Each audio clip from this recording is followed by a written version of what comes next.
अगर ये बोलते हैं कि फायदा होगा हाँ। तो मतलब सीधा सा नुकसान होगा। अच्छा। अगर ये बोलते हैं कि बुलेट ट्रेन आएगी हाँ। तो मतलब ये ट्रेन भी हमारी चली जाएंगी। ठीक ठीक। वो अपनी जायज़ मांगों के लिए बैठे हैं। हाँ, इसी को तो तानाशाही बोलते हैं सर, कि रात को 8 बजे बोल दिया कि पैसे बंद हो जाएंगे आपके, भाइयों बहनों। भाइयों बहनों ये हो जाएगा। अभी तो टीवी पे आते हैं, हमें डर लगने लगता कि पता नहीं क्या कह दे ये। नमस्कार, आप बैग न्यूज़ देखना शुरू कर चुके हैं और हम मौजूद हैं कैथल ज़िले के चौसाला गांव में। एक बड़ा गांव है और किसान आबादी का गांव है। हम जिस जगह मौजूद हैं वहां पर आप देख सकते हैं हमारे सामने कुछ लोग बैठे हैं जो आग पर सेक रहे हैं। ठंड का मौसम है ख़ास तौर पर, और किसान आबादी से जुड़े एक सामाजिक कार्यकर्ता भी हमारे साथ मौजूद है, अपनी बात रखना चाहते हैं। देश में जो माहौल है, दिल्ली बॉर्डर पर जो लोग बैठे हैं किसान तबके के, सरकार के अनुसार चाहे वो खालिस्तानी हो या पंजाबी हो, लेकिन हम जानते हैं कि वो किसान हैं। आप क्या सोचते हैं, वो अपनी मांगों पर सही है या सरकार सही है? देखिए ये जो मांगे हैं बिल्कुल जायज़ हैं, और ये मतलब एक किस्म की ये तानाशाही है। जब किस किसान ने मांगी थी ये चीज़ें जो ज़बरदस्ती हमें दे रहे हैं ना कि आपका फ़ायदा होगा, ये क्यों कर रहे हैं हमारा फ़ायदा जब हम फ़ायदा चाह नहीं रहे।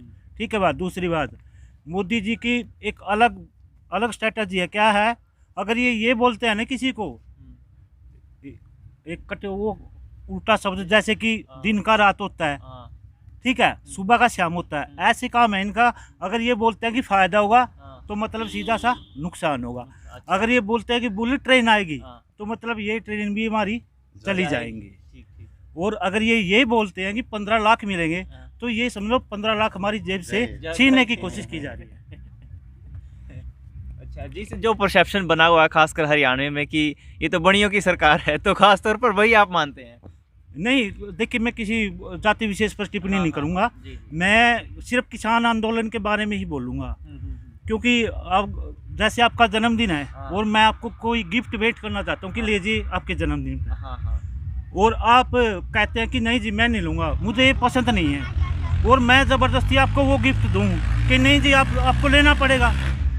आपका इतना तो राइट बनता कि आप उसको मना लेने से आप मना कर रहे हैं। अगर फ़ायदा होगा तो आप ये नहीं कहोगे आओ जी बैठोगे मेरे को दो, कि आप सड़क पे बैठोगे। मैंने आपका फ़ायदा किया, आप सड़क पे बैठोगे जाके कि आपने मेरा फ़ायदा क्यों किया। तो ये सरासर इसकी तानाशाही है मोदी जी की, और ये किसान बिल्कुल नहीं चलने देंगे। सरकार बोल रही है कि हमने जो ये 3 कानून बनाए हैं इससे किसानों को फ़ायदा होगा, और ख़ास तौर पर किसान को मोल भाव करना आ जाएगा कि जहां उसको की फसल को उचित रेट मिलेगा, जैसे एपीएमसी अधिकृत मंडियों के बाहर अगर उसको अच्छा रेट मिलता है तो वो बेच सकता है। देखिए बिल्कुल भ्रम फैलाया जा रहा है। अब मुझे ये बताइए, पहले जो मंडी व्यवस्था थी या बेचने की व्यवस्था थी, जैसे केरला से केला आता है, जम्मू कश्मीर से सेब आता है, तो पहले इनको कौन रख रहा था? वो हरियाणा वाले खा तो रहे हैं। ये व्यवस्था कब थी? दूसरी बात, ये झूठ बोल रहे हैं कि किसान की ज़मीन नहीं छीनी जाएगी। अरे भाई पहले कौन सी छीनी जा रही थी? फिर कह रहे हैं कि आप फसल को जो ये चीज़ें हैं ये बिल्कुल भ्रम है। जो चीज़ आप भी कह रहे हैं कि मंडी व्यवस्था जो ख़त्म नहीं होगी, योगी जी फ़ायदा भी गिना रहे हैं इस चीज़ का कि जो मंडी व्यवस्था है किसानों के लिए प्रचार करते हैं कि मंडी व्यवस्था ख़त्म नहीं होगी। अरे भाई इसमें नया क्या दे रहे हो ये बताओ मुझे। मंडी व्यवस्था तो पहले से ही है। तो ये कुल मिलाकर बात ये है कि अगर कोई ज़बरदस्ती हमारा फ़ायदा किया जा रहा है, लेकिन हम मोदी जी से निवेदन करते हैं हम आपका फ़ायदा नहीं चाहते। धनखड़ बोल रहे हैं जो हरियाणा के पूर्व कृषि मंत्री हैं, उनका मानना है कि ना तो मंडियां जाएंगी, एमएसपी भी उसी तरह बहाल रहेगा। आप क्या सोचते हैं? जी ये वही धनखड़ा ना जो कपड़े निकाल के अनिल विज के साथ वो प्रदर्शन कर रहा था कि किसानों को स्वामीनाथन की रिपोर्ट लागू करेंगे, और ये जो गुजरात का किसान है वहाँ का पास पैदा होती है, लेकिन यहाँ जो हरियाणा के किसान है ना वो अनाज पैदा करते हैं। और मोदी जी ने फैसला किया कि गुजरात का किसान का तो वो फायदा कर चुके थे पहले, कि अब हरियाणा वाले को डबल इनकम देंगे हम। फिर वही बात हो गई ना कि डबल का मतलब क्या कि ये भी छीनेंगे। आज बीजेपी पूरे देश में सुशासन दिवस मना रही है, और प्रधानमंत्री किसान सम्मान निधि योजना के तहत लगभग 9 करोड़ किसानों के खाते में 18,000 करोड़ रुपए डाले जाएंगे आज के दिन। आपके खाते में आए? जी देखिए मैं पैसे तो मैंने चेक नहीं किए, हो सकता है आ भी गए, लेकिन ये पैसे भी हमने नहीं मांगे इनसे। हम इनसे ये कह रहे हैं कि हमें अपनी खेती करने दो जैसे हम पहले कर रहे थे।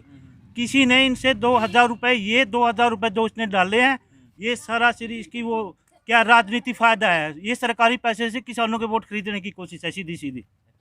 जी। कुछ युवा भी बैठे हैं, आप कुछ सोच देख रहे हो दिल्ली में कई दिन से 29 दिन से किसान बैठे हैं, आप भी कुछ सोच रखते होगे, क्या वो सही है अपनी मांगों के लिए? हाँ सही है, एकदम बिल्कुल सही है।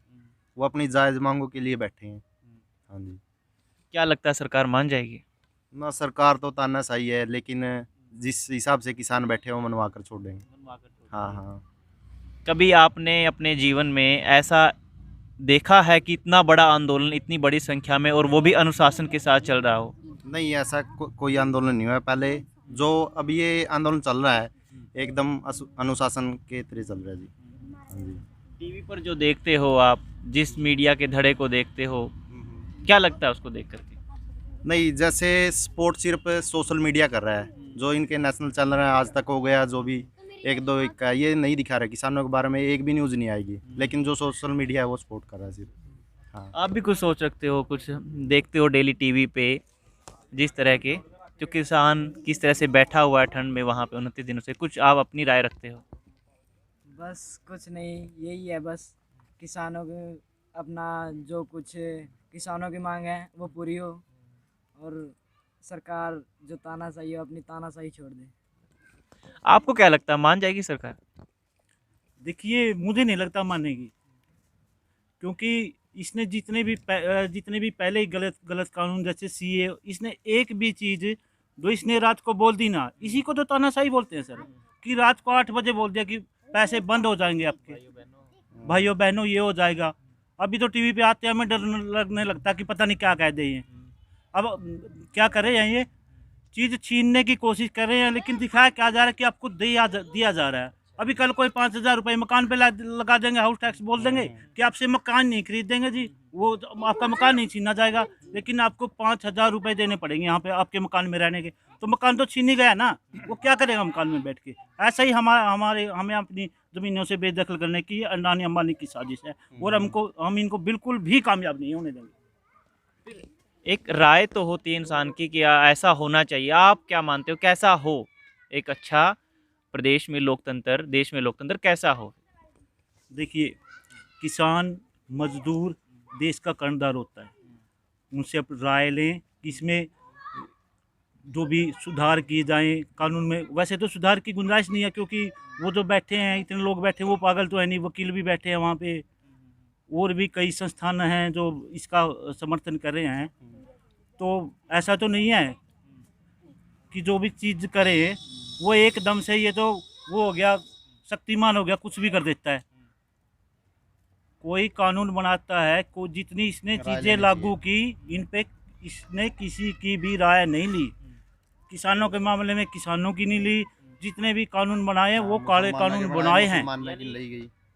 जो देश की जीडीपी, हाँ मैं बता रहा हूँ आपको, अभी -23% है। किसान ही एकमात्र एक ऐसा वो था जिसने खेत में काम किया, और 3.5% प्लस किसान ने ही जीडीपी को पहुँचाया, और ये इसी के गले काटने पर तुला हुआ है। ये बताओ, अगर अंडे देने वाली मुर्गी को, सोने के अंडे देने वाली मुर्गी को एक बारी मार के खा जाएंगे तो क्या फिर दोबारा क्या होगा? फिर देश की गलत नीति है जी। तो ये कहना है चौसाला के लोगों का, युवाओं का, जिस देश की आबादी 60% से ज़्यादा खेती पर निर्भर करती हो, उसी आबादी को आपने अपने कानूनों में उनकी राय को शामिल ना किया हो तो कहीं ना कहीं सरासर उनसे बेईमानी है। कैमरा सहयोगी प्रवीण के साथ मैं अजय, बैग न्यूज़।